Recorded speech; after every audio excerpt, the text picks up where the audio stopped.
Assalamualaikum warahmatullahi wabarakatuh. Selamat berjumpa kembali bersama saya. Kita belajar kembali seni budaya di kelas 8 ini. Kita lanjutkan materi-materi yang dulu pernah kita pelajari tentang menggambar. Kita lanjutkan lagi menggambar. Oke anak-anak.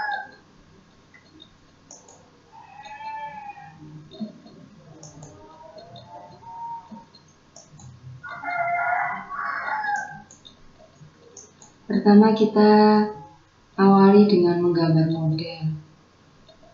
Dalam menggambar model ini apa saja yang nanti kita pelajari? Yang pertama adalah pengertian dari menggambar model. Yang kedua prinsip-prinsip menggambar model. Yang ketiga unsur-unsur dalam menggambar model. Yang keempat alat dan bahan dalam menggambar model. Yang kelima langkah-langkah dalam menggambar model. Yang keenam teknik menggambar model. Yang ketujuh objek menggambar model. Dan yang kedelapan contoh-contoh dari menggambar model. Nah, kita lihat dulu tayangan berikut. Hai guys, aku mau gambar ini. Ayo kita kan.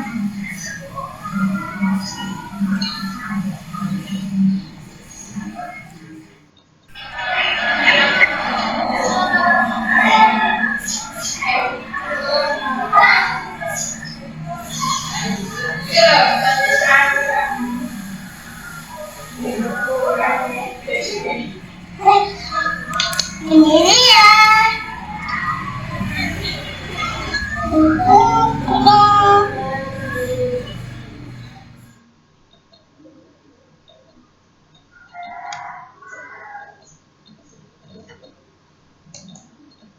Itulah tadi tayangan dari seorang anak kecil yang sedang menggambar, di mana dia menggambar dengan membawa contoh yang diletakkan di depannya berupa mainan handphone, kemudian digambarnya kembali.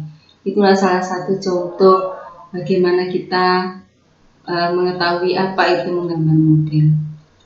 Kita lihat apa pengertian dari menggambar model.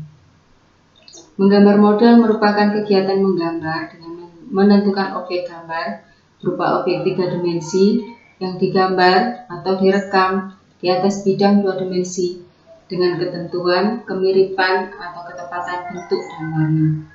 Nah anak-anak, berarti kalau kita lihat dari pengertian itu, maka dalam menggambar model itu nanti kita harus mempunyai objek apa yang harus kita gambar.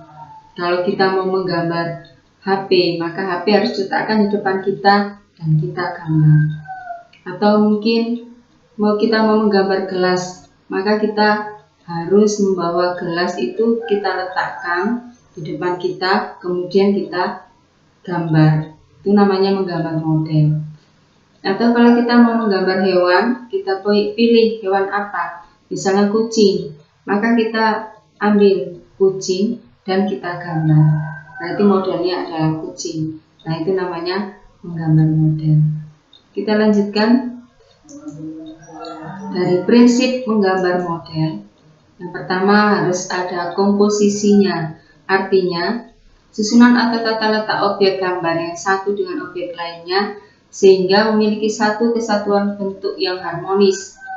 Nah, harus dalam komposisi ini harus ada simetris, asimetris, dan sentral. Simetris artinya antara kanan dan kiri itu seimbang. Asimetris itu tidak sama antara kanan dan kiri. Dan yang sentral itu berada di tengah-tengah, atas, bawah, kanan, kiri itu harus sama jaraknya. Yang kedua proporsi, artinya perbandingan ukuran dan bentuk objek antara bagian yang satu dengan bagian yang lain secara ideal dan harmonis. Jadi misalnya objeknya ada bermacam-macam, itu terdapat proporsi yang sama. Jadi objeknya diambil tengah, maka yang lain mengikuti. Jadi ukuran dan bentuk objeknya harus ideal. Yang ketiga keseimbangan, artinya keselarasan objek gambar, bidang gambar, dan gambar yang dihasilkan. harus seimbang antara objek dan bidang. Maka gambarnya itu akan menjadi bagus kalau ada keseimbangan. Yang keempat, kesatuan. Artinya penataan unsur dengan cara menggabungkan unsur satu dengan unsur lainnya berdasarkan bentuk maupun jenisnya, sehingga memperoleh hubungan yang erat dan saling mendukung antara satu dengan yang lain, sehingga memiliki satu kesatuan yang tidak terpisahkan. Artinya kesatuan. Jadi unsur yang satu dengan unsur yang lain itu merupakan satu kesatuan yang erat, baik itu gambarnya, bentuknya, ukurannya harus saling mendukung. Yang kelima, perspektif, artinya memperhitungkan hukum alam dengan mempertimbangkan jauh dekat benda dari pandangan mata kita. Kalau misalnya itu jaraknya, sekiranya bendanya itu agak jauh, maka kita menggambarnya juga harus jaraknya yang sama jauhnya. Artinya harus diseimbangkan kejauhan antara benda dengan objek gambar dengan letak gambar. Yang keenam, gelap terang. Artinya efek gelap terangnya suatu permukaan objek atau bidang dari pengaruh cahaya pada objek atau bidang tersebut atau latar belakang karena pengaruh cahaya.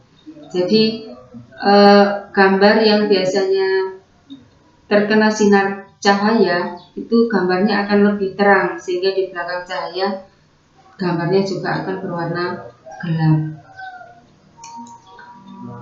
Kemudian kita lanjutkan unsur-unsur dalam menggambar model. Apa yang harus ada? Yang pertama, titik. Titik dalam menggambar itu pasti ada titik. Setiap titik-titik yang merangkai itu akan membentuk suatu garis, atau gabungan dari banyak titik itu akan membentuk garis. Yang kedua, garis. Jadi dari garis itu ada bermacam-macam, ada garis lurus, ada garis putus-putus, ada garis lengkung, ada garis berombang, garis zigzag, garis panjang, garis pendek, garis tebal, garis tipis, dan garis halus. Semua itu akan kita pakai garis-garis itu dalam menggambar model, tergantung dari gambar apa yang kita gambar. Yang ketiga, bidang. Unsur seni rupa yang terbentuk dari gabungan atau pertemuan dari beberapa garis. Jadi ada berbentuk segi empat, atau berbentuk lingkaran, atau berbentuk segitiga, dan sebagainya. Itu merupakan gabungan dari garis-garis tersebut. Yang keempat, bentuk adalah unsur seni rupa yang terbentuk dari gabungan beberapa bidang yang membentuk ruang atau volume. Ini bentuk. Dan yang kelima, warna. Kesan yang dihasilkan oleh pantulan cahaya pada mata. Jadi kalau misalnya cahayanya terang, maka warnanya juga akan lebih terang. Tapi kalau cahayanya itu redup, maka warna yang kita pakai dalam menggambar itu juga warna-warna yang redup, warna-warna yang bisa menggambarkan keredupan. Yang keenam, tekstur. Itu nilai permukaan suatu benda sehingga dapat memberikan kesan tertentu jika dirasakan dengan menggunakan indera peraba, halus dan kasar. Halus atau kasar. Ini tekstur. Jadi apa teksturnya itu halus atau kasar itu terlihat pada jika kita sentuh atau kita lihat kesannya itu bagaimana sesuai dengan warnanya. Dan yang ketujuh, gelap terang. Ini keadaan satu bidang yang terjadi karena adanya perbedaan warna dan intensitas cahaya yang diterima oleh suatu objek. Ini pengaruh dari warna. Jadi sama, warna dengan gelap terang itu saling berpengaruh. Kalau warnanya itu terang karena cahaya, dan gelap terangnya juga akan menjadi terang karena cahaya, gitu. Karena terkena cahaya. Yang kedelapan, ruang. Unsur seni rupa yang dapat memberikan kesan ke dalam, baik dalam bentuk nyata maupun semu. Jadi dalam menggambar itu kadang-kadang kita melihat, oh itu sepertinya di dalam. Itu sepertinya ada yang naik tangga di dalam. Itu unsur seni rupa yang bisa memberikan kesan bahwa gambar itu ada dalam ruangan yang dalam, unsur ruang. Nah, itu tadi. Dan yang keempat adalah alat dan bahan. Apa saja yang kita butuhkan dalam menggambar model?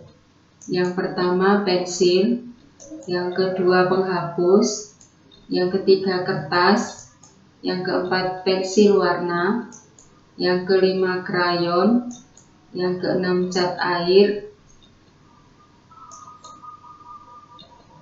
dan itu yang harus kalian lengkapi pada pertemuan berikutnya.